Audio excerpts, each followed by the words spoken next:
Your first appearance as Fed Chair before this committee, you commented on the need to move forward with housing finance reform, and do you continue to believe the current state of our secondary mortgage market poses a systemic risk, and should Congress and the FHFA be taking steps to share that public risk backed by taxpayers with the private sector? Secretary Lew suggested such an approach that would have his support. So, I mean, I've long said, and my predecessors have as well, we think it would be desirable to see Congress address GSE reform, to decide explicitly, self-consciously, what is the appropriate role of the government in the mortgage market, and to try to bring private capital back into the mortgage market.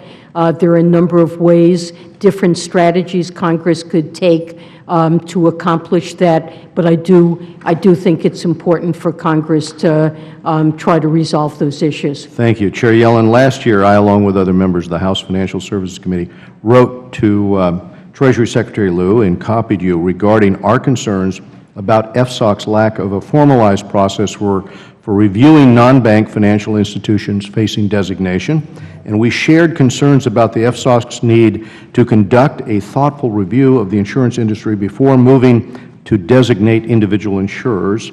Since sending that letter, the FSOC has taken additional steps to understand the asset management industry, which were clearly needed after the flawed Office of Financial Research report.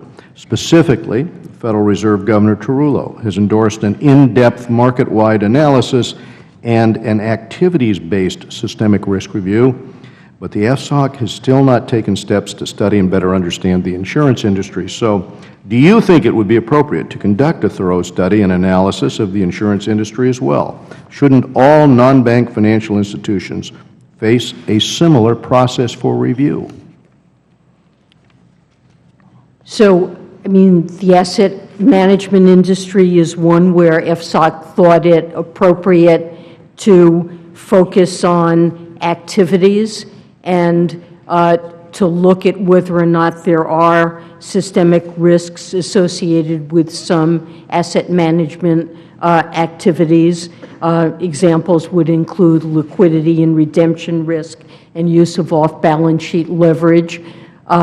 With respect to insurance, I mean, this is not a matter of going from reviews of individual companies to the activities type of approach. It's not something that FSOC, to the best of my knowledge, has discussed. Let me go then to my last question. In February of 2014, I asked you about the deepening economic crisis in the Commonwealth of Puerto Rico.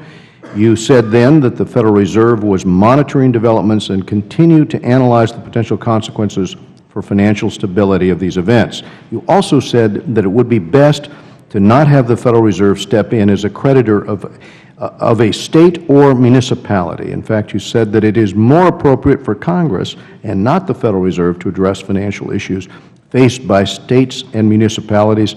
Do you believe here that the best outcome would be that Puerto Rico Electric Power Authority and its creditors come to an agreement without any government intervention with respect to this issue? Without what intervention? Without government intervention, but instead work it out between the Power Authority and the creditors. So this isn't a matter in which I have an opinion. I mean, the Federal Reserve, it's something the Federal Reserve can't and shouldn't be involved in. I think it's appropriate for Congress to consider what's best to do in this case, and it's not it's not a question on which I have an informed judgment. What we've been doing is, obviously monitoring developments in Puerto Rico, which economically are very, very difficult. We're looking to see are there risks that are being transmitted to the broader municipal debt market, and we're not seeing signs of contagion. That's another topic that is obviously important, but exactly what should be done in this situation, I think, is a matter for Congress to consider. In the past, you said it's best to not have the Federal Reserve step in as a creditor of a state or municipality. And I continue to believe that very strongly. Thank you very much. Time of the gentleman has expired. The chair now